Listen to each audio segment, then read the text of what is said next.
마태복음 5장 17절부터 20절까지 말씀 같이 보도록 하겠습니다. 마태복음 5장 17절부터 20절까지 말씀입니다. 한번 같이 읽을까요? 내가 율법이나 선지자를 폐하러 온 줄 생각하지 말라. 폐하러 온 것이 아니요 완전하게 하려 함이라. 진실로 너희에게 이르노니 천지가 없어지기 전에는 율법의 1.1획도 결코 없어지지 아니하고 다 이루리라. 그러므로 누구든지 이 계명 중에 지극히 작은 것 하나라도 버리고 또 그같이 사람을 가르치는 자는 천국에서 지극히 작다 일컬음을 받을 것이요 누구든지 이를 행하며 가르치는 자는 천국에서 크다 일컬음을 받으리라. 내가 너희에게 이르노니 너희 의가 서기관과 바리새인보다 더 낫지 못하면 결단코 천국에 들어가지 못하리라. 아멘. 여러분, 좀 전에 믿음에 대해서 이야기했습니다. 믿음은 뭐라 그랬어요? 아까 그 찬양 가사에 의하면은 주님의 옷자락을 만지는 것. 그 옷자락을 만지는 그 여인의 심정이 어땠을까요? 오직 그것밖에 없는 거예요. 이미 그 여인은 모든 것을 다 해봤어요. 소용없음을 알았습니다.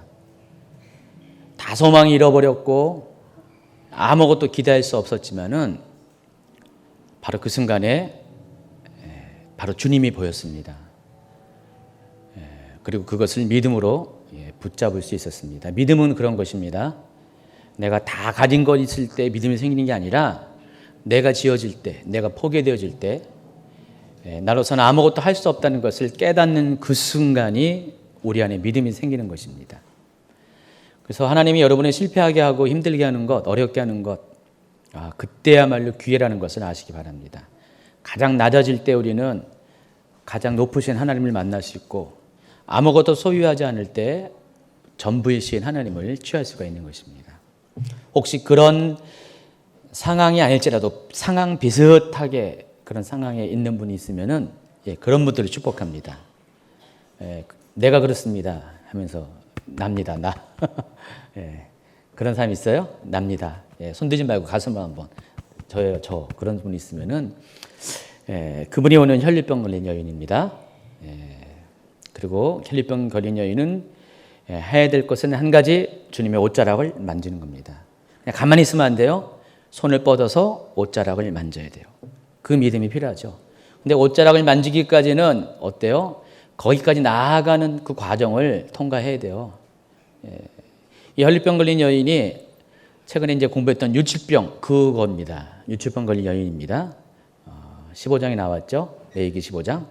그 유치병 걸린 여인은 부정한 여인이기 때문에 사람들 가운데 무리 가운데 나아갈 수가 없어요.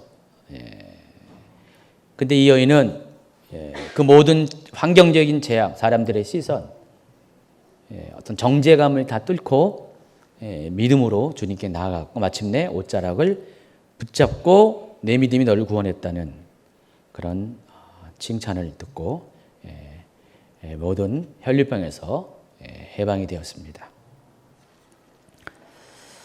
제가 그 멘트를 하는데 갑자기 감동이 되는 거 있죠? 그래서 좋았습니다. 오늘 이 말씀은 이 율법과 또 선지자를 폐하러 온로 생각하는 그런 그때 당시에 사람들에 대해서 그렇지 않다. 내가 율법이나 선지자를 폐하러 온 것이 아니라 오히려 완전케 함이라라는 그런 예수님의 말씀을 기록하고 있습니다. 며칠 전에 한 설교예요, 이것도요. 그렇죠? 생각나시나요? 어떤 것은 은혜지만은 이거 잃어버리는 거 은혜가 아닙니다. 기억하시기 바랍니다. 우리가 이 율법에 대해서 취할 수 있는 세 가지 태도가 있는데 첫 번째는 율법주의입니다. 율법이면 다 된다고 생각하는 거죠. 심지어 구원까지도 율법을 지킬 때 구원을 받는다는 생각, 율법주의입니다. 또 율법이 없다고 필요 없다고 생각하는 사람이 있습니다. 무율법주의입니다. 그래서 이 율법주의라면은 우리가 알고 있는 예전에 그 바리새인 서기관 같은 사람이 율법주의라고 한다면은 이 무율법주의는 오늘날의 누굴 것 같아요? 우리 이렇게 이단이라고 이렇게 하는 교파 중에 하나가 있는데 구원파. 구원파 같은 경우는 율법을 넘어서 오직 구원이라는 고백, 구원의 고백만 하나면은 된다고 이렇게 보는 입장입니다. 그리고 세 번째가 복음주의입니다. 대부분의 교회와 교단들이 속해 있는 게 복음주의인데, 복음주의는 이 두 가지를 저충한 겁니다. 먼저 믿음으로 구원을 받고, 그 구원받는 사람들이 하나님 앞에 그 믿음을 보여주는 것이 율법을 지키는 것이다. 먼저는 믿음, 두 번째가 그 믿음의 행동으로서의 율법을 지키는 것. 이게 복음주의예요. 그래서 전통적인 한국 교회는 다 이 복음주의 안에 지금도 있어요. 그러나 어떤 데는 율법에 너무 이렇게 묶여 있고, 어떤 데는 율법은 너무 무시하는 것. 그럼 이단이라는 게 어떤 의미냐면은 양 끝단에 있다는 것이 이단이에요. 어떤 그 경계를 넘어가는 게, 단을 넘어가는 게, 끝을 넘어가는 게 이단입니다. 그래서 이쪽을 넘어가는 것도 이단이고 저쪽을 넘어가는 것도 이단이에요. 중간에 있어야죠. 그 울타리 안에 있죠. 그래서 복음주의는 그 울타리 안에 있는 거고, 한쪽은 율법주의, 한쪽은 무율법주의입니다. 그런데 사람들은 서로가 다른 이 입장 갖고 서로 싸웁니다. 서로 잘못했다고, 서로 이단이라고, 손가락질하고 그럽니다. 자, 그런데요, 예수님은 이 율법에 관해서 어떤 태도를 취하셨을까? 예수님은 율법을 어떻게 생각하셨죠? 똑똑한 청년들은, 기억이 나는 청년들은 예수님의 입장을 아실 겁니다. 분명 여기는 예수님이 말씀하셨어요. 완전케 하려 왔다. 예수님은 율법을 버리시는 분이 아니세요. 무시하는 분이 아니라 율법을 100% 인정하신 분입니다. 그 뒤에 나와 있는 진실로 너희에게 이르노니 천지가 없어지기 전에는 율법의 1.1획도 결코 없어지지 아니할 것이다. 그러니까 예수님은 율법 모두를 다 지키라고 말씀하시는 것이에요. 예수님은 율법을 폐기하시는 율법 폐기론자가 아닙니다. 무율법주의가 아니에요. 사람들은 오해해서 예수님이 율법을 싫어한다. 예수님은 절대로 율법을 싫어하지 않았습니다. 왜 그랬습니까? 그 율법을 주신 분이 누구라고요? 하나님 아버지세요. 결국은 뭐예요? 바로 예수님이 율법을 주셨기 때문에 본인이 주신 율법을 스스로 폐기하는 것은 있을 수가 없는 것이죠. 오늘날 신약 시대에 들어와서 많은 분들이 구약과 신약을 분리하면서 구약에 말씀했던 율법을 다 이렇게 폐기 처분해야 된다는 식으로 생각하는 분이 있어요. 아닙니다. 몰라도 너무 모릅니다. 일단 그것은 삼위일체 하나님을 잘 이해하지 못한 것이죠. 하나님은 과거나 오늘이나 내일이나 동일하십니다. 변하지 않으세요. 과거에 하신 말씀이 오늘 달라지고 내일 달라지는 게 결코 아닙니다. 과거의 율법을 지키라고 했으면 오늘도 지키고 앞으로도 지켜야 한다는 것입니다. 왜냐하면 하나님이 주신 것이기에. 그러나 율법주의는 그게 뭐예요? 그 율법을 하나님이 아닌, 율법 주신 하나님이 아닌 그 율법 자체를 섬기는 거죠. 우상화하는 거죠. 거기에 매달려 있는 게 율법주의의 폐단입니다. 그리고 당시 서기관이나 바리새인들은 모세 오경 토라를 통해서 주신 그 율법의 한계를 벗어나서요, 자기들이 또 율법을 재해석해서 만든 여러 가지 그런 또 다른 어떤 조항들을 갖고 있었어요. 제가 거기서 뭐라고 했습니까? 장로들의 유전, 전통. 그게 뭐 미시나라고 부르고 미드라시, 뭐 탈무드라고 부릅니다. 점점점 확장이 돼가지고 더 눈덩이처럼 불어난 많은 그런 조항들을 가지고 하나님이 그것을 지키라고 하지 않았음에도 불구하고 그걸 지키라고 하는 거죠. 율법은 모세 오경에 토라에 나오는 것은 613가지라고 했죠. 그게 전부입니다. 그리고 그 모든 것을 함축한 것이 뭐였죠? 십계명. 그리고 십계명을 한마디로 말하면은 하나님을 사랑하고 내 이웃을 내 몸과 같이 사랑하라. 실은 율법은 이 계명 안에 다 들어가 있어요. 그래서 내가 율법이나 선지자를 폐하러 온 줄을 생각하지 말라. 율법과 선지자가 뭐라고 했어요? 바로 이 613가지의 그런 모세 오경, 토라에 나오는 조항들과 더불어서 선지자들이 한 모든 예언의 말씀들을 같이 말하는 것입니다. 결국 구약 성경을 말하는 것이에요. 지금 예수님은 지금 구약 성경을 부정하기 위해서 이 땅에 오신 게 아니에요.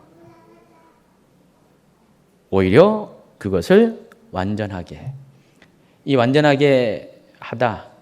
제가 이 단어의 의미가 뭐라 그랬어요?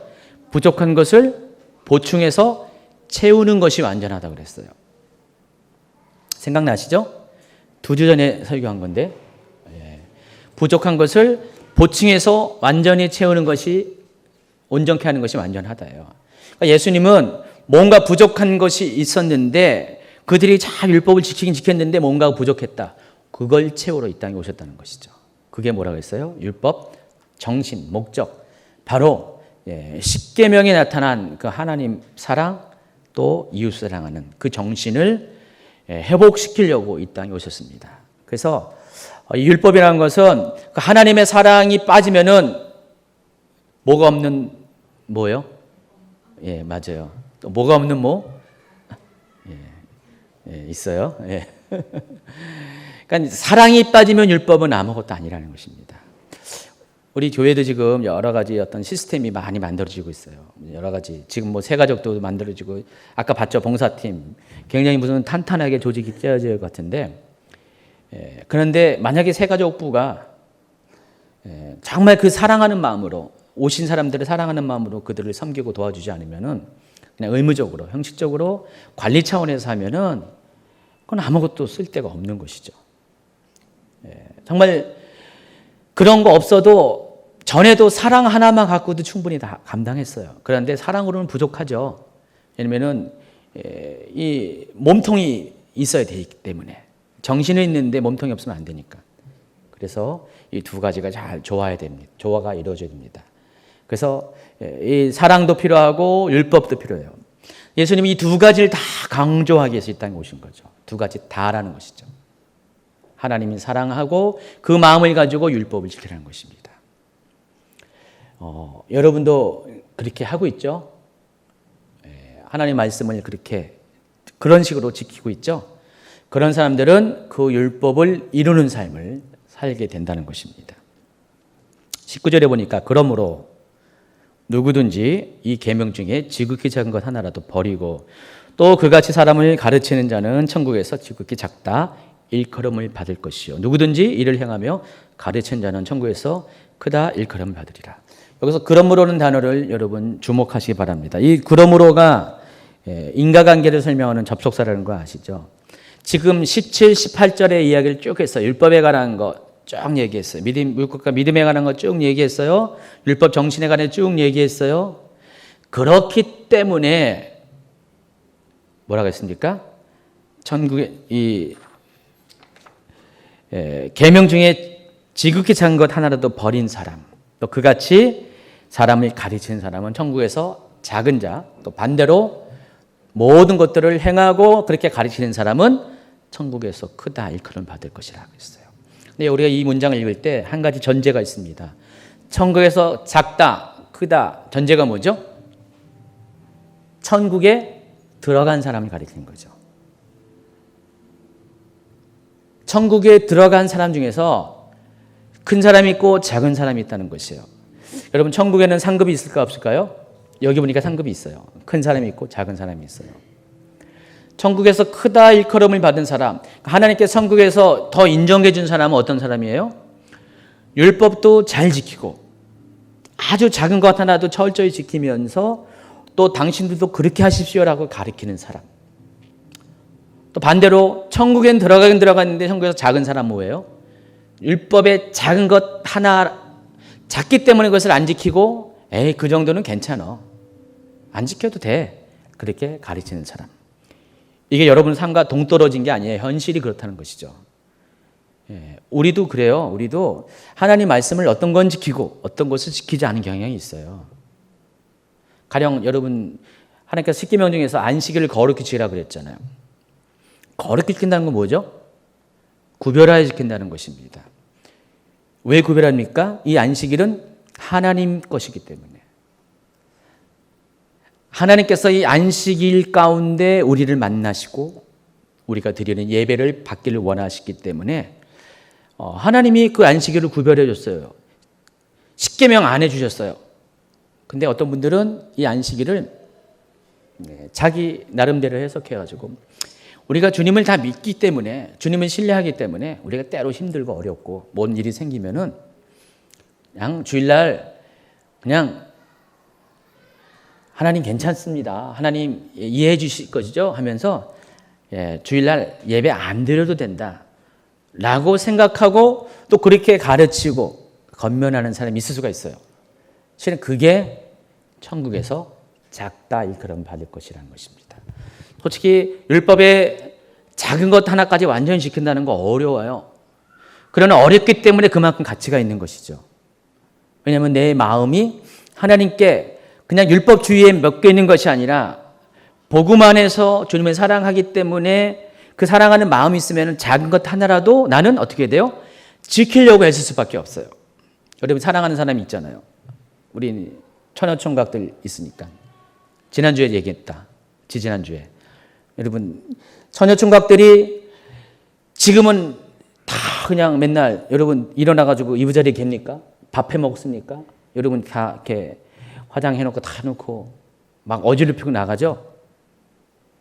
그러고 보니까 온 것 같네요. 예. 근데 우리 아마 가정 다 보면은 한두 사람 깔끔한 사람 빼고는 이제 가정 방문하면은 불시에 이미 다 나갔으니까 대부분 보면은 완전 집안이 난장판이 될 거예요. 우리 자매들, 형제님들, 우리 자매들의 실체가 그래요. 보이는 것은 잘 이렇게 꾸미는데 나간 자리는 그렇습니다. 그거 누가 챙겨요? 엄마들이 다 챙겨요. 그 엄마들이 찌찌끄려요. 아이고 저 녀석 시집 가서 잘 살련지 밥도 못하고 애는 낳아서 잘 키울련지 애가 애 키우는 거 아닌지 하면서 막 그러죠 엄마들이 여러분에게. 안 그래요? 그럴 텐데 그런 것이 정상인데 보통인데 근데 그런 자매들도 시집가면 뭐라고 했어요? 잘한다고 했잖아요. 남편한테 잘해요. 애한테도 잘해요. 사랑하기 때문에. 사랑하면은요, 청소하는 거 너무 즐거운 거야. 그냥 왜냐면 사랑하는 사람을 이렇게 기쁘게 하기 위해서. 밥하는 것도 너무 재밌는 거야. 그전에는 짜증났는데, 와, 그냥 없던 것도 다 이렇게 툭탁툭탁 만들어내요. 레시피 보면서 막 만들어내요. 애가 너무 사랑스럽기 때문에 어떻게 해요? 애가 난 똥도 예뻐요. 진짜 그래요. 왜 이렇게 우리 애 똥은 예쁠까? 냄새도 아주 그냥 고소하고 하면서 그런다니까요, 부모님이. 진짜 그래요. 남의 집의 똥은 더럽죠. 우리 집의 똥은 아주 예쁘고, 그래요. 사랑이 모든 것을 그렇게 만들어 간다는 것입니다. 사랑이면 그래서 족하죠. 그래서 하나님은, 우리가 율법을 다 지킬 수 없는 건 너무 아시지만은 그 사랑하는 마음 하나만 있으면 율법을 다 지킬 수 있도록 우리를 이렇게 만들어 주셨어요. 그래서 여러분 율법을 지키는 건 어려운 거 아니에요. 정말 여러분이 하나님을 사랑하면은 그 하나님이 너무 사랑스럽기 때문에 하나님이 기뻐하는 것, 하나님이 좋아하는 것, 하나님이 정말 이렇게 우리에게 기대하는 것들을 다 하려고 한다는 것입니다. 그렇죠? 여러분 하나님 사랑하면은요. 평소에 예배 드리러 오라고 여기 할 때 어떨 때는 억지로 오잖아요. 아침에 그냥 엄마가 아빠가 깨워가지고 그냥 막 뭐 협박을 가진 협박을 다 해가지고 때로는 뭐 상급까지 막 이렇게 주면서 막 그렇게 하잖아요. 근데 하나님한테 은혜를 받잖아요. 한번 꽂히잖아요. 그러면은 잠을 안 자서라도 와요. 예배가 너무 좋아서 예배 안에서 하나님을 만나는 것. 지금 그런 분들이 있죠? 예, 그래요. 그게 사랑이 온 우리는 이렇게 족하다는 것이죠. 율법을 지키는 거 어렵지 않습니다. 내가 하나님을 사랑하면 율법은 어떻게 해요? 자동으로 지켜지게 돼 있어요. 결국은 천국에서 크다, 작다, 그건 뭐예요? 율법을, 우리 눈에는 겉으로 보면 율법을 지키느냐, 안 지키냐, 지키라고 가르치냐, 안 가르치냐, 그렇게 보이지만은 실은 어떻게 돼요? 하나님이 왜 그 사람을 크게 보냐? 율법을 지키는 그 사람 안에 뭐가 있어요? 사랑이 있기 때문에 그래요. 정말 하나님을 사랑하기 때문에 율법을 지킨다는 것을 하나님이 아시는 거죠. 그러니까 율법을 완전하게 했다고 말씀하신 그 말 안에 이미 하나님의 사랑을 그 사람이 이해하기 때문에 하나님의 율법을 완전케 하는 그 삶으로 나오는 사람은 이미 하나님을 사랑하는 것이 이미 안에 포함되어 있기 때문에 그런 사람은 아무리 작은 율법 하나라도요, 지킬 수밖에 없어요. 안식을 거룩하게 지키라. 율법 이전에 당연히 주일날 주님께 앞에 나오게 된다는 것입니다. 율법은 그래서 어려운 것이 아닙니다. 너무도 쉬운 것입니다. 또 마지막 절에 뭐라고 했습니까? 내가 너희에게 이르노니 너희가 서기관과 바리새인보다 더 낫지 못하면 결단코 천국에 들어가지 못하리라. 서기관과 바리새인, 당시 예수님 당시에 아주 종교적으로는 가장 열심히 있는 사람이었어요. 여러분, 바리새인들이 우리가 복음서에 보면은 굉장히 부정적으로 묘사돼서 바리새인이 안 좋게 보이죠.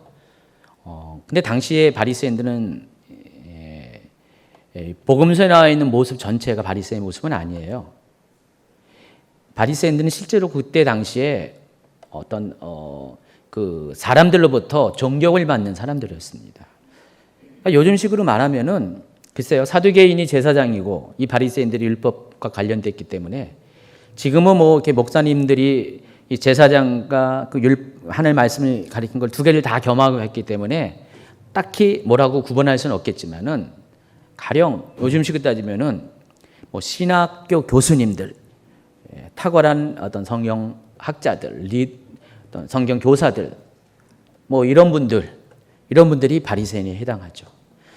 서기관은 그때 성경을 필사하는 사람의 역할을 한 게 서기관입니다.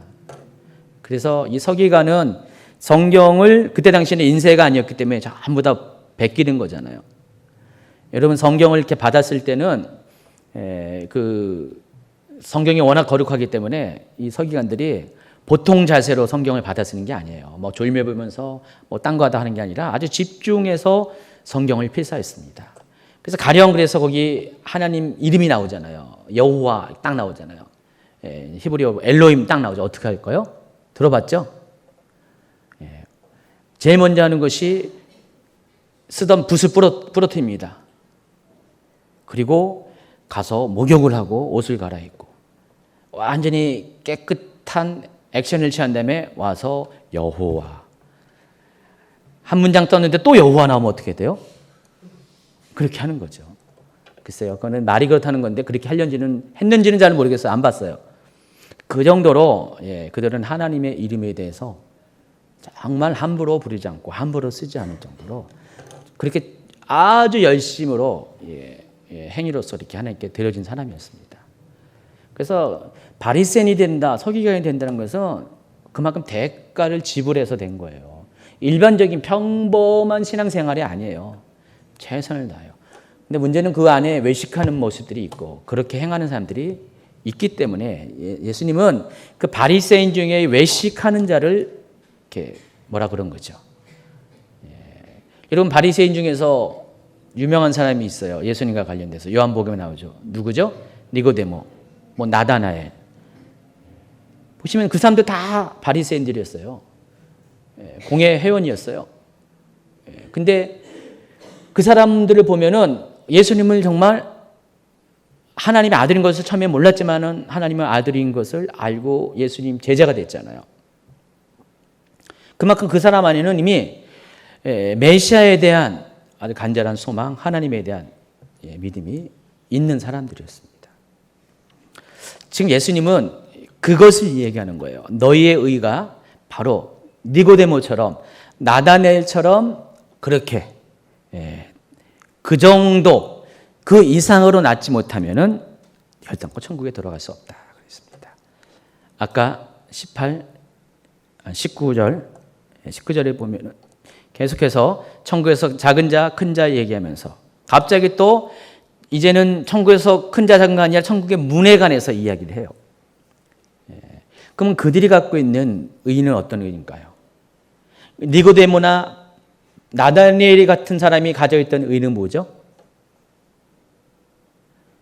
아까 그거예요. 율법과 관련돼서 율법을 지켜야지만 하나님 나라에 들어간다는 의. 실은 그 율법 안에 하나님에 대한 존경심, 또 하나님을 경외하는 마음이 다 포함되어 있죠. 그런데 예수님은 그거예요. 너희가 과연 그들처럼 살 수가 있을까? 여러분이 과연 그렇게 살 수 있을까요? 서기관처럼, 바리새인처럼 살 수가 있을까요? 제가 보건대 그렇게 살 수도 있는 사람이 있을 수가 있어요. 그러나 아마 99%는 그렇게 못 살 겁니다. 예수님은 우리의 그런 약함을 알아요. 근데 그러면서도 그렇게 살지 못하면, 그보다 더 나은 삶을 살지 못하면 천국에 못 들어간다. 이 구원에 관한 얘기를 쫙 하시네요. 그러니까 구원은 쉬운 게 아니에요. 의로움으로 따진다면 서기관과 바리새인보다 훨씬 더 나야지 천국에 들어간다는 것입니다. 그러나 우리가 서기관과 바리새인과 한 가지 다른 게 있습니다. 뭐가 있습니까?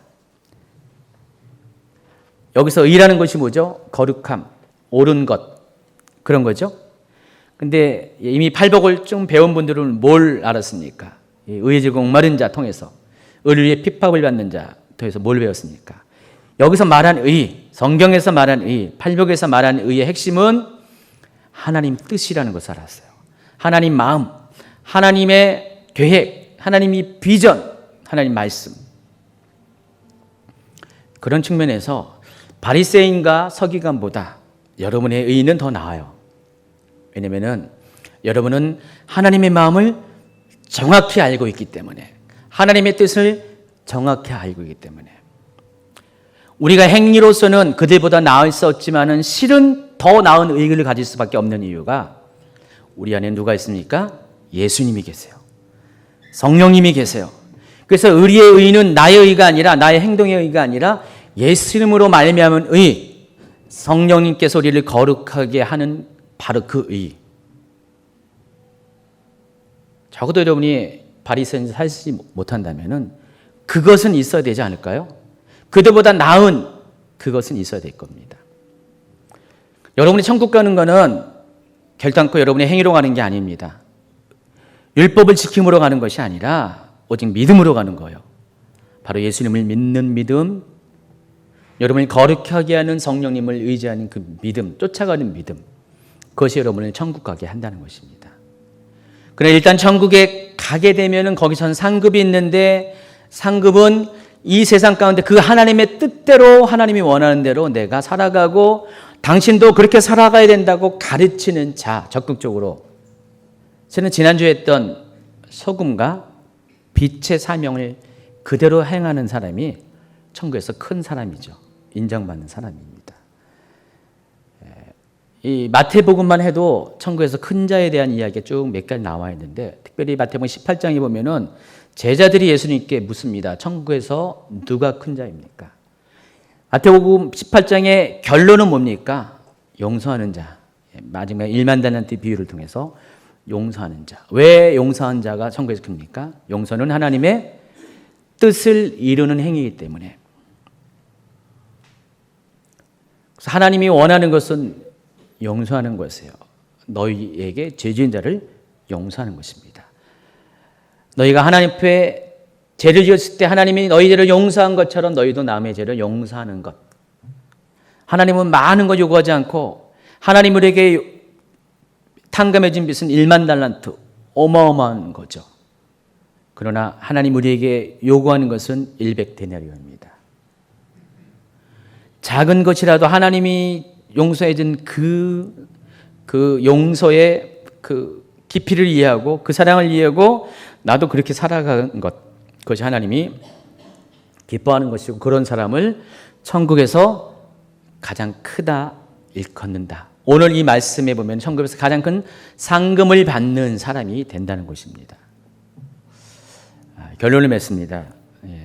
우리가 지금 팔복을 지금 마무리하면서 심령이 가난한 자, 애통하는 자, 온유한 자, 의지가 목마른 자, 공의를 그리는 자, 마음이 청결한 자, 합평케 하는 자, 그리고 의를 핍박받는 자, 8개의 복을 이야기하시면서 예수님이 지금 마무리를 하면서 결국은 이 팔복은요, 여러분이 하나님이 어떤 분인지, 하나님이 어떤 마음을 갖고 있는지 처음부터는 여러분 자신에부터 시작해가지고 이 세상에 대해서, 하나님의 뜻에 대해서 점점 배워가고 알아가고 그것을 경험하는 과정이라는 것을 단계 여러분이 겪어왔어요. 여러분이 다 겪었다면, 알았다면 이제는 마땅히 여러분이 어떻게 돼요?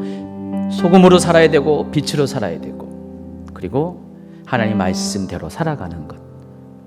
율법과 선지자에서 통해서 말씀하신 모든 그 사랑을 행하는 삶을 사는 것이 여러분이 더 이상 미룰 수 없는 여러분의 삶의 결정이라는 것입니다.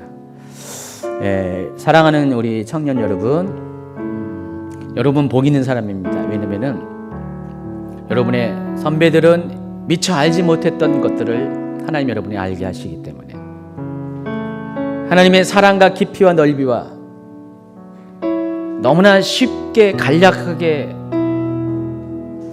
단순하게 만드신 하나님의 뜻을 여러분은 아시기 때문에, 어떻게 한 가지, 하나님을 정말 사랑하세요. 이것만큼은 어느 누구에게 뒤지지 마세요. 내가 미모는 뒤질지 몰라도, 키는 내가 뒤질지 몰라도, 힘은 뒤질지 몰라도, 지식은 뒤질지 몰라도, 여러분이 할 수 있는 것, 누구나 할 수 있는 것, 하나님을 사랑하는 것만큼은 뒤지지 마세요. 아주 최선을 다해서 여기서 경쟁하세요.